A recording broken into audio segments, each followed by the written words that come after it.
Hello friends, कैसे हो आप सब। हमने एचटेट की प्रिपरेशन स्टार्ट की थी। उसी सीरीज़ को आज हम आगे बढ़ाएंगे। एचटेट 2022 पीजीटी केमिस्ट्री का पेपर हम सॉल्व कर चुके हैं। हमने एचटेट 2021 का लिया है नेक्स्ट पेपर, जिसके हमने पहले 10 केमिस्ट्री क्वेश्चन सॉल्व कर लिए हैं। आज हम नेक्स्ट 10 की तैयारी कर रहे हैं। तो चैनल को लाइक शेयर और सब्सक्राइब ज़रूर करना, चैनल से जुड़े रहना। हम आज का क्वेश्चन उठाते हैं। क्वेश्चन नंबर 101 क्या कहता है? Which of the following group directs the incoming electrophile at meta position of benzene ring. सबसे पहली टर्म आई इलेक्ट्रोफाइल। इलेक्ट्रोफाइल क्या होते हैं? इलेक्ट्रॉन लविंग स्पीसीज, जो कि खुद क्या होते हैं? Electron deficient. इनके पास इलेक्ट्रॉन्स की कमी होती है। इनको ऐसा एलिमेंट या ऐसा चाहिए सिस्टम जो इनको इलेक्ट्रॉन दे सके। ठीक है, फिर बोला बेंजीन रिंग के ऊपर क्या सब्स्टिट्यूएंट हम लगाएं कि वो हमें मेटा पे इलेक्ट्रोफाइल का अटैचमेंट करवा दे। अब सब्स्टिट्यूएंट दो टाइप के हो सकते हैं हमारे। एक तो इलेक्ट्रॉन रिलीजिंग या फिर इलेक्ट्रॉन डोनेटिंग ग्रुप, दूसरा हो सकता है इलेक्ट्रॉन विदड्रॉइंग ग्रुप। दो टाइप के हो सकते हैं। अगर इलेक्ट्रॉन विदड्रॉइंग ग्रुप है, देखो ये याद रखना, जितने भी इलेक्ट्रॉन विदड्रॉइंग ग्रुप हैं वो सारे होते हैं हमारे मेटा डायरेक्टिंग ग्रुप, मतलब मेटा के ऊपर इलेक्ट्रोफाइल का अटैक करवाएंगे। जितने भी इलेक्ट्रॉन रिलीजिंग ग्रुप है वो होते हैं ortho and para directing groups. कैसे? जैसे मान लो यहाँ पे कुछ भी पहला केस हम ले लेते हैं इलेक्ट्रॉन रिलीजिंग ग्रुप का। इलेक्ट्रॉन रिलीजिंग ग्रुप अगर यहाँ पे लगा है तो ये अपनी इलेक्ट्रॉन डेंसिटी बेंजीन रिंग के अंदर देगा। यहाँ से ये मूव कर जाएगा। देखो यहाँ पे रेजोनेटिंग स्ट्रक्चर अगर हम इसका बनाएंगे तो हमारा बनेगा, यहाँ पे इलेक्ट्रॉन डेंसिटी आएगी, यहाँ पे हमारा ग्रुप है और ये बेंजीन रिंग। तो यहाँ पे इलेक्ट्रोफाइल जुड़ जाएगा, इलेक्ट्रॉन डेंसिटी बढ़ गई। ठीक है, अगर हम इसको आगे मूव कराएंगे, ये यहाँ पे जाएगा, ये यहाँ पे। देखो नेक्स्ट रेजोनेटिंग स्ट्रक्चर हमारा बन गया कुछ ऐसा। यहाँ इलेक्ट्रॉन रिलीजिंग ग्रुप रह गया। ये यहाँ पे डबल बॉन्ड क्रिएट कर लेगा और यहाँ पे नेगेटिव चार्ज। मेटा पे तो इलेक्ट्रॉन डेंसिटी कहीं आई ही नहीं इसमें। ये यहाँ क्या आई? ऑर्थो डायरेक्टिंग, मतलब ऑर्थो के ऊपर नेगेटिव। यहाँ पे आई पैरा के ऊपर नेगेटिव, तो ये पैरा डायरेक्टिंग। जितने भी इलेक्ट्रॉन रिलीजिंग ग्रुप है वो ऑर्थो और पैरा डायरेक्टिंग होंगे। ऐसे ही अगर हम ले इलेक्ट्रॉन विदड्रॉइंग ग्रुप, ये क्या करेंगे? बेंजीन रिंग से इलेक्ट्रॉन डेंसिटी को खींचेंगे। खींचेंगे तो ये इलेक्ट्रॉन बाहर की तरफ मूव करेंगे। इस बार मूव करा दिया। ये हमारा इलेक्ट्रॉन विदड्रॉइंग ग्रुप है। यहाँ पे नेगेटिव चार्ज आ गया और यहाँ पे एक तरीके से पॉजिटिव चार्ज आएगा, या फिर यहाँ पे ये रिंग के साथ डबल बॉन्ड बन जाएगा और ये पॉजिटिव चार्ज आ जाएगा और यहाँ पे ये ऐसे। अब नेक्स्ट स्टेप में ये यहाँ मूव करेगा, double bond electron withdrawing group. देखो यहाँ पे क्या हो गया? मेटा पोजीशन पे इलेक्ट्रॉन डेंसिटी आ गई ना। अगर मैं इसको बनाऊं ऐसे तो यहाँ पे नेगेटिव चार्ज आ गया, राइट, कुछ ऐसा। ये बाद में यहाँ बॉन्ड बन जाएगा, वो बात अलग है। लेकिन यहाँ पे देखो मेटा पोजीशन पे इलेक्ट्रॉन डेंसिटी आ गई ना, मतलब ये वाले क्या होंगे? मेटा डायरेक्टिंग ग्रुप होंगे। ये तो था इसका बेसिक। अब देखते हैं अपना मेन क्वेश्चन क्या है। क्वेश्चन क्या कहता है कि कौन सा ग्रुप इनमें से मेटा डायरेक्टिंग ग्रुप होगा, मेटा पे रिंग, मेटा पोजीशन पे इलेक्ट्रोफाइल का अटैच करवाएगा। तो कंक्लूजन हमारा क्या है कि हमारे पास ग्रुप होना चाहिए इलेक्ट्रॉन विदड्रॉइंग। देखो C2H5 अल्काइल ग्रुप है। अल्काइल क्या होते हैं? Electron releasing group. NHCOCH3, इसको खोल के लिखो। NH ये क्या है? C डबल बॉन्ड O और ये CH3। ये क्या है? इलेक्ट्रॉन विड्रॉइंग है, इलेक्ट्रॉन रिलीजिंग है? ये यहाँ से तो इलेक्ट्रॉन विड्रॉइंग लग रहा है, लेकिन यहाँ पे देखो ये इलेक्ट्रॉन रिलीज करेगा इसकी तरफ, ये भी इधर भी दे सकता है और रिंग में भी दे सकता है इलेक्ट्रॉन। तो ये क्या है? ओवरऑल इलेक्ट्रॉन रिलीजिंग ग्रुप है। ऐसे ही बात करें OCH3, ये भी क्या है?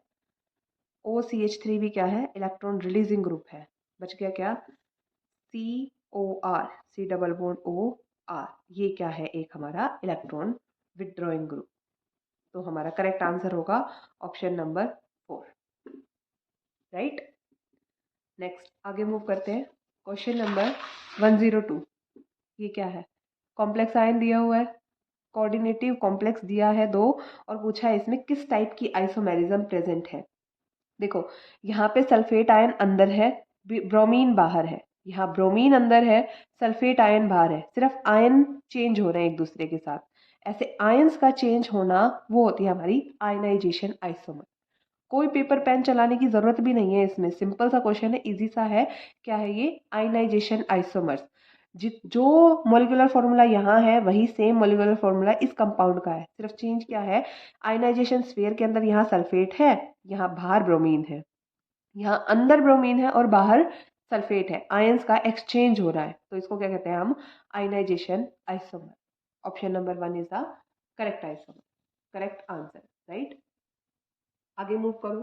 क्वेश्चन नंबर 103 क्या कहता है? Which of the following element is a member of chalcogens? पता होना चाहिए चैल्कोजेन होते क्या है। 103 देखो, हम पीरियोडिक टेबल में मूव करते हैं, हमें ये पता है जो हमारा ग्रुप 18 है, ग्रुप 18 को हम कहते हैं क्या? Noble gases, right. ग्रुप 17 को क्या कहते हैं हम? हेलोजेंस। जैसे फ्लोरीन, क्लोरीन, ब्रोमीन, आयोडीन, ये सारे क्या है? हमारे हेलोजन है। ऐसे ही जो ग्रुप 16 है, हेलोजन से जस्ट पहले, उनको क्या कहते हैं हम? चैल्कोजेंस। क्या कहते हैं? चैल्कोजेंस। और कौन कौन से होते हैं वो क्या होती है? हमारी ऑक्सीजन फैमिली होती है। ऑक्सीजन, सल्फर, सिलेनियम, ये टी टेलुनियम, और ये सब क्या है? हमारे चैल्कोजेंस है। ऑप्शंस देखो, CSE, ऐसी तो है ही हमारे चैल्कोजेन, अभी पढ़ा है सेलेनियम। फिर ब्रोमीन, ब्रोमीन हमारा हेलोजन है।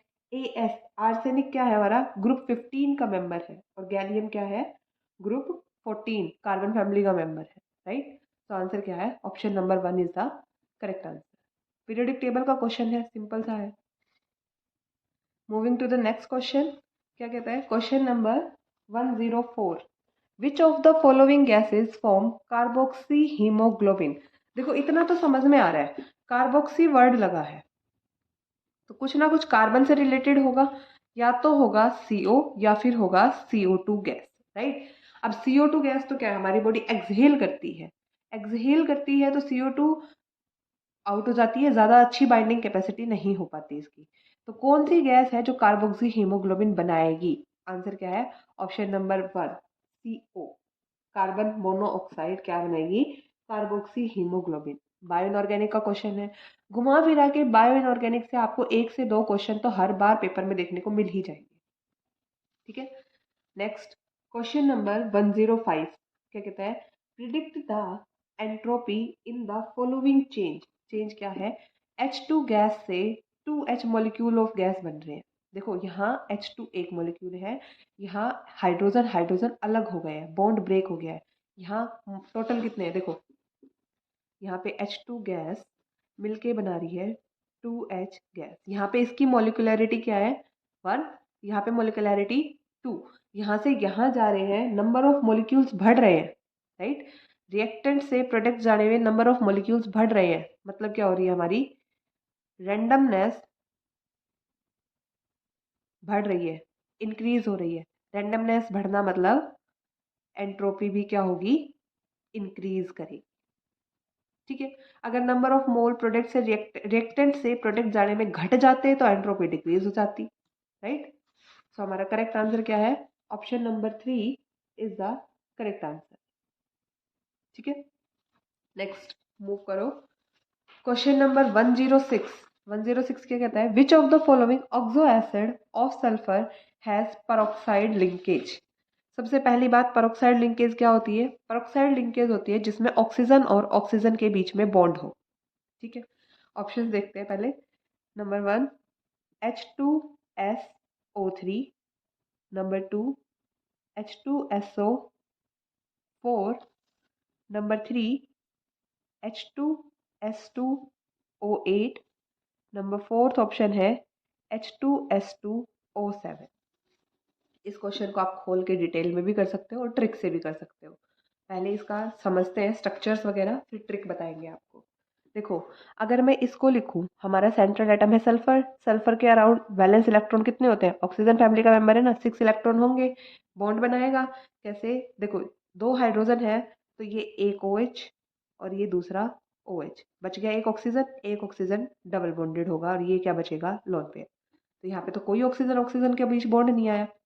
फिर ऐसे ये बनाएंगे आप 1 2 3 4 5 6 बॉन्ड, 6 इलेक्ट्रॉन्स, पहला OH, दूसरा OH, ये डबल बॉन्डेड O, ये भी डबल बॉन्डेड O, कोई एक्स्ट्रा ऑक्सीजन के बीच बॉन्ड नहीं आया।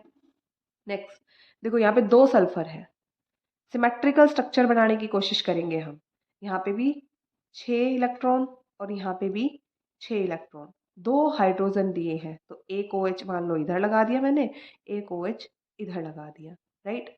अब क्या बच गया, हाइड्रोजन सारे यूज हो गए, सल्फर सारे यूज हो गए, ऑक्सीजन कितने बच गए, 6 ऑक्सीजन बच गए। एक ऑक्सीजन लगाया, ये दूसरा ऑक्सीजन लगाया, तीसरा, चौथा, ठीक है, कितने बच गए, 2 ऑक्सीजन बच गए। अब वो 2 ऑक्सीजन और यहाँ पे इलेक्ट्रॉन्स एक एक ही बचे हैं। अब ऑक्सीजन हमें पता है, ऑक्सीजन के पास वैलेंस इलेक्ट्रॉन 6 होते हैं, ऑक्टेट तो सेटिस्फाई करेगा अपना। ऑक्टेट सेटिस्फाई अब कैसे हुए, ऑक्सीजन और ऑक्सीजन के बीच में बॉन्ड बना के, राइट। तो यहाँ क्या आ गया, ये हमारा पर oxide bond, right. Option answer तो आ गया हमारा ऑप्शन नंबर 3। एक बार फोर्थ और देख लेते हैं, वही सिमेट्रिकल अरेंजमेंट करोगे, यहाँ पे OH, यहाँ पे OH, 6 इलेक्ट्रॉन होंगे ना, सॉरी 1 2 3 4 5 6, 1 2 3 4, ये पांचवा और एक छठा, ठीक है। हाइड्रोजन हाइड्रोजन आ गए 2, दोनों सल्फर आ गए, ऑक्सीजन 2 आ गए, 5 बचे हैं अभी। तो ये 1, ये 2, 3, 4 और एक पांचवा जो इन दोनों के साथ लिंक होगा। ऑक्सीजन बॉन्डेड तो है सल्फर सल्फर के साथ, लेकिन खुद के ऑक्सीजन दूसरे ऑक्सीजन के साथ बॉन्ड नहीं बना रहा, ठीक है। तो ऑप्शन नंबर 3 हमारा क्या है, करेक्ट आंसर। इसका दूसरा नाम, कॉमन नेम क्या होता है, पर ऑक्सी डाई सल्फ्यूरिक एसिड, नाम ये भी है इसका, जो कि सॉरी IUPAC नेम है। ऐसे ही इसका कॉमन नेम क्या होता है, मार्शल्स एसिड, और ये जो है इसका नाम है ओलियम, ठीक है। अब बात करें ट्रिक, ट्रिक क्या कहती है, ट्रिक कहती है अगर हमारा सेंट्रल एलिमेंट जो है उसकी मैक्सिमम ऑक्सीडेशन स्टेट से ज्यादा ऑक्सीडेशन स्टेट अगर शो हो रही हो, क्या, पैरोक्सी एसिड लिंकेज तब होगी जब हमारा central atom oxidation state showing more than its maximum oxidation state. कैसे, देखो यहाँ पे सल्फर का ऑक्सीडेशन स्टेट कितना है, हाइड्रोजन के लिए हो गया +2, सल्फर का X, और एक ऑक्सीजन का -2 होगा तो 3 का -6, सल्फर का कितना आ गया ऑक्सीडेशन स्टेट यहाँ पे +4। ऐसे ही इसकी सॉल्व करोगे, इसके लिए ऑक्सीडेशन स्टेट आएगा +6, +6 सल्फर की मैक्सिमम ऑक्सीडेशन स्टेट होती है। यहाँ पे देखो +2 +2x, दोनों सल्फर की निकालनी है, और -16, so 2x - 14 equals to 0, x will be equal to +7, more than maximum हो गई ना, मैक्सिमम +6 होती है, +7 हो गई, तो ये क्या शो करेगा, प्रोक्साइड लिंकेज शो करेगा। अच्छा इसकी निकाल के देख लो, 2 हाइड्रोजन है +2 सल्फर x -14 इक्वल टू 0, तो ये क्या हो जाएगा, 2x इक्वल्स टू 12 और x इक्वल टू +6, मैक्सिमम ही आ रही है, उससे ज़्यादा नहीं आ रही। तो क्या होगा, ऑप्शन नंबर 3 हमारा करेक्ट आंसर होगा, right. Moving to the next question, question number 107। 107 क्या कहता है, bactericidal antibiotic is, chemistry in everyday life का क्वेश्चन है, ड्रग से रिलेटेड है, कुछ भी नहीं करना, डायरेक्ट क्रैमिंग करनी पड़ेगी। क्या आएगी, ऑफ्लोक्सिन इज द बैक्टीरियोसिडल एंटीबायोटिक। दो टाइप के होते हैं, बैक्टीरियोसिडल और बैक्टीरियोस्टेटिक। बैक्टीरियोसिडल जो कि बैक्टीरिया को किल कर देंगे, बैक्टीरियोस्टेटिक जो कि उनको ग्रोथ को रोक देंगे, ठीक है। आगे देखो क्वेश्चन नंबर 108 क्या कहता है, the number of NMR signal produced by 1,2 dichloropropane are. 1,2 dichloropropane, propane मतलब 3 कार्बन चेन, और 1,2 डाइक्लोरो, यही है ना, लेट मी चेक, हाँ 1,2 डाइक्लोरोप्रोपेन, 1 और 2 पोजीशन पे क्लोरीन, बाकी के सारे क्या आ जाएंगे हमारे हाइड्रोजन। ठीक है, सिंपली स्ट्रक्चर को देखने पे तो हमें लगता है कि ये एक सिग्नल देगा, ये एक, और ये दोनों हाइड्रोजन एक सिग्नल दे देंगे, पर यही मिस्टेक होती है यहाँ पे। देखो ये कार्बन क्या है हमारा, ऐसा कार्बन है जिससे देखो यहाँ हाइड्रोजन जुड़ा है, यहाँ ये ग्रुप जुड़ा है, यहाँ क्लोरीन, यहाँ मिथाइल ग्रुप, अलग अलग है ना। तो ये क्या है हमारा डायस्टीरियोटॉपिक कार्बन, मतलब ये क्या है, एक कायरल सेंटर भी बोल सकते हैं हम इसको। डायस्टीरियोटॉपिक क्यों बोला, इसके अलोंग अगर मैं यहाँ पे ये जो हाइड्रोजन है इनको सब्सटीट्यूट करा दूं अगर, तो मेरे क्या बनेंगे, सिस और ट्रांस आइसोमर्स बन जाएंगे। तो ये दोनों हाइड्रोजन क्या है, अलग अलग सिग्नल देंगे। तो टोटल सिग्नल कितने हो जाएंगे, एक तो ये देगा, दूसरा ये हाइड्रोजन, ये तीसरा, ये चौथा, टोटल सिग्नल होंगे हमारे 4 सिग्नल्स।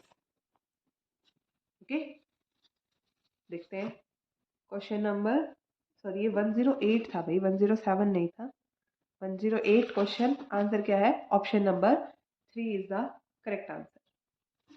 अगले क्वेश्चन पे चलो, question number 109, which of the following compound of xenon is square pyramidal.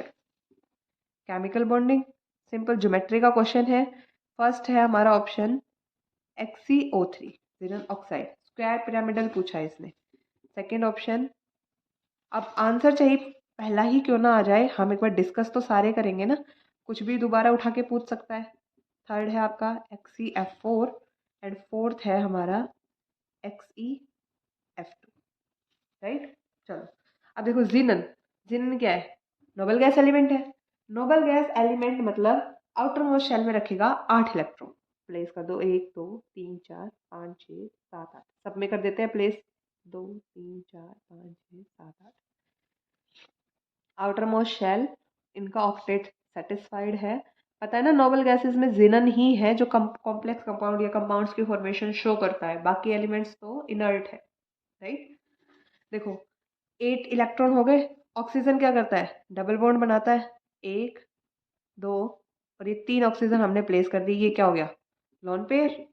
तो ये कुछ ऐसी ज्योमेट्री नहीं लग रही अमोनिया के जैसे, राइट। तो ये क्या है, पिरामिडल ज्योमेट्री है इसकी। तो हमें क्या चाहिए, हमें चाहिए स्क्वायर पिरामिडल। आगे चलते, XeOF4, फ्लोरीन क्या करेगा, 4 फ्लोरीन 4 बॉन्ड बना लेंगे, 1 2 3 4, सिंगल सिंगल इलेक्ट्रॉन देंगे ना, हैलोजन फैमिली का मेंबर है। फ्लोरीन के आउटर मोस्ट शेल में ऑलरेडी 7 इलेक्ट्रॉन है, एक एक ही बॉन्ड बनाएगा, एक क्या होगा डबल बॉन्ड O, और ये क्या बच गया, लोन पेयर। ये क्या है, देखो ज्योमेट्री देखते वक्त हम लोन पेयर को कंसिडर नहीं करते, तो ये क्या बन गया स्क्वायर, और ये क्या है एक पिरामिड, तो इसकी ज्योमेट्री क्या है, स्क्वायर पिरामिडल। आंसर तो आ गया हमारा ऑप्शन नंबर सेकेंड, बट आगे और देख लेते हैं। XeF4, F4 क्या करेंगे, वही फ्लोरीन 4 बॉन्ड बना लेंगे, और ये 2 क्या आ गए, लोन पेयर, राइट। तो ये क्या है, स्क्वायर प्लेनर ज्योमेट्री है, राइट। XeF2, यहाँ पे फ्लोरीन, और ये भी फ्लोरीन, और ये एक लोन पेयर, ये दूसरा, और ये तीसरा लोन पेयर, ये क्या आएगी, लीनियर ज्योमेट्री। ठीक है, तो ऑप्शन नंबर 2 क्या है हमारा करेक्ट आंसर है। अगले क्वेश्चन पे मूव करते हैं। ऑप्शन सॉरी क्वेश्चन नंबर 1110 क्या कहता है, presence of sulphide ion S2 negative ion gives violet colour with which of the following, किसके साथ ये वॉयलेट कलर देगा। देखो ये दोनों तो क्या है, स्ट्रॉन्ग ऑक्सीडाइजिंग एजेंट्स है। इसका आंसर है हमारा ऑप्शन नंबर 4। कैसे है, देखो इसने क्या दिया है हमारे पास, ये दिया है सोडियम नाइट्रोप्रोसाइड दिया है हमें, राइट। इसका कॉमन नेम क्या होता है, सोडियम नाइट्रोप्रोसाइड। भाई बहुत बार है ना इसका कॉमन नेम भी दे दिया जाता है कि इसका फॉर्मूला बताओ। सोडियम नाइट्रोप्रोसाइड के साथ जब हमारा सल्फाइड आयन रिएक्ट करता है, तो ये रिएक्ट करके बनता है हमारा, सोडियम तो ऐसे ही रहेगा, Na2Fe, यहाँ पे CN5NO, और ये सल्फाइड और जुड़ जाएगा, यहाँ पे चार्ज आ जाएगा, यहाँ पे नाइट्रोजन 2 थे ना, या तो नाइट्रोजन को 4 कर दो, नहीं तो यहाँ पे क्या है, सॉरी नाइट्रोजन नहीं, सोडियम, सोडियम को 4 कर दो, मतलब कोऑर्डिनेशन स्फीयर यहाँ पे आपका है 2 नेगेटिव, यहाँ पे क्या हो जाएगा आपका 4 नेगेटिव। ठीक है, और ये क्या होता है हमारा वॉयलेट कलर का होता है। अगर सोडियम लगा रहे हो तो ये नेगेटिव नहीं लगेगा, अगर सोडियम नहीं लगा रहे हो तो ये नेगेटिव चार्ज दिखाना पड़ेगा। ठीक है, ये हमारा वॉयलेट कलर का होता है। तो करेक्ट आंसर क्या है हमारा, option number 4। That's all, thank you and have a nice day.